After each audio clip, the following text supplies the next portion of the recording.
Hi, I'm Marc, and today Outside Views will give you a look into the political system of Bahrain. Bahrain's political identity is shaped by the long-standing rule of the Al Khalifa dynasty dating back to the 18th century. Unlike some Gulf neighbors with absolute monarchies, Bahrain has pursued a path of measured modernization. In 2002, King Hamad bin Isa Al Khalifa implemented a constitution, transforming Bahrain into a constitutional monarchy. And this move, on the surface, embraced democratic ideals. A bicameral parliament was established with an elected lower house. However, a closer look reveals the enduring power of the monarchy. The king remains the ultimate authority, appointing key government figures and members of the upper house. He also holds the power to dissolve the elected lower house, essentially rendering its decisions subject to royal approval. This creates a system where democratic mechanisms exist but lack true autonomy. Critics argue that elections, while held regularly, are restricted. Opposition groups, particularly those with Shia leanings, face limitations on their ability to organize and campaign.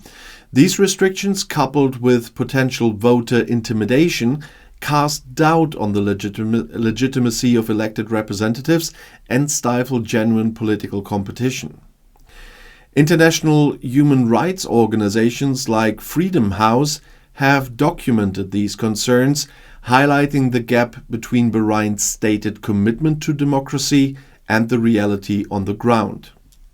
Bahrain's sectarian composition is a critical factor in its political landscape. The majority of the population identifies as Shia Muslim, while the Sunni Al Khalifa dynasty remains in power.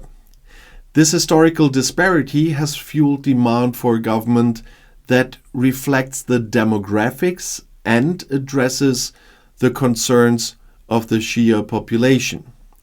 Shia citizens have expressed grievances about limited political participation and potential discrimination in areas like employment and also government positions.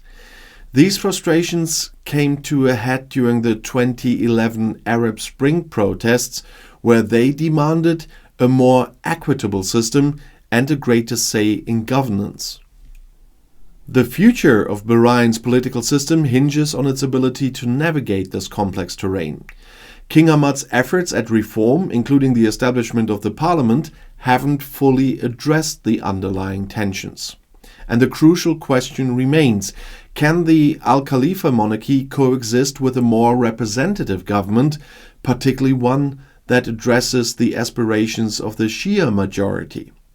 The answer will likely determine Bahrain's stability and its trajectory as a nation.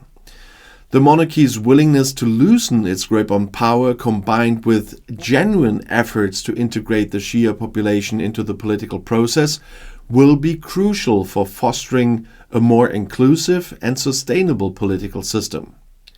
Bahrain's success or failure in navigating these challenges will be closely watched by the region and the international community.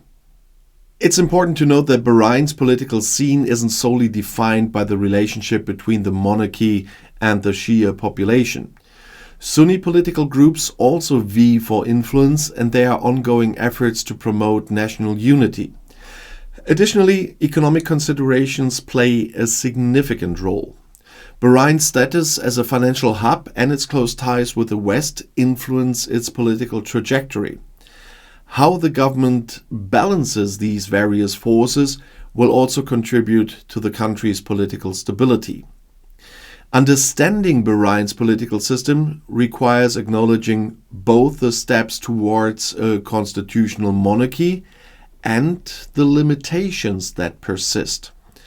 The country's future hinges on its ability to bridge the gap between the promise of democracy and the reality of a system with a powerful monarchy.